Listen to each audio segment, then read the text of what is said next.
ஐயனார் துணை சீரியலில் அடுத்து வர எபிசோடில் நம்ம நிலாவை ரொம்பவே அவமானப்படுத்திட்டாரு நம்ம சோபனாவோட ஹஸ்பண்ட் நிலா இருந்துட்டு அவங்களுக்கு எக்ஸ்பிளைன் பண்ணுறாங்க.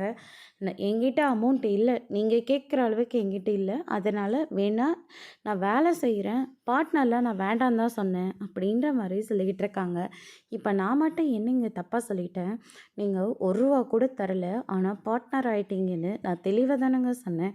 நீங்கள் சொன்னால் இவங்க எல்லாரும் சரின்னு சொல்கிறாங்க, ஆனால் நான் சொல்கிறத மட்டும் தப்பு, நீ ஏன் அப்படி பேசுகிறேன்னு சொல்லி கேட்குறாங்க. நான் என்னங்க பண்ணிட்டேன் அப்படின்னு சொல்லிட்டு ஷோபனாவோட ஹஸ்பண்ட் சொல்லிடுறாங்க. சோழனுக்கு ரொம்ப கோவம் வருது.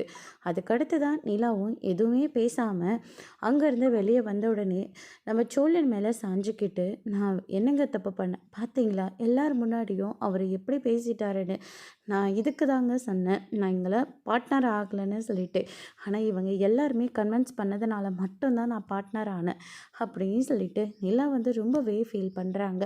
அதுக்கடுத்து தான் நம்ம சோழனால் இதை தாங்கிக்கவே முடியல. அவங்க ஓனர்கிட்ட போயிட்டு கேட்டால், ஓனரும் உன்னை நம்பி பணம் இவ்வளோ பணம்லாம் உன்னை நம்பி தர முடியாது அப்படின்ற மாதிரி சொல்லிட்டாரு. சோழனுக்கு வேறு வழி இல்லாமல் அங்கேருந்து பணத்தை எடுத்துகிட்டு நம்ம நிலா கிட்ட கொண்டு போய் கொடுக்குறாங்க. நிலா இருந்துட்டு இவ்வளோ பணம் ஏது அப்படின்னு சொல்லிட்டு கேட்கவும், அதெல்லாம் கேட்காதீங்க, முதல்ல இந்த பணத்தை கொண்டு போயிட்டு உங்கள் ஃப்ரெண்டுங்கிட்ட கொடுங்க, அதுக்கப்புறம் அங்கே பேசினாரில்ல அவர் முன்னாடி இந்த பணத்தை கொடுங்க, நானும் இதில் ஒரு பார்ட்னருன்னு சொல்லி பெருமையாக கொடுங்க அப்படின்ற மாதிரி சொல்லிடுறாங்க. அதோட பிரம முடிச்சிருக்காங்க.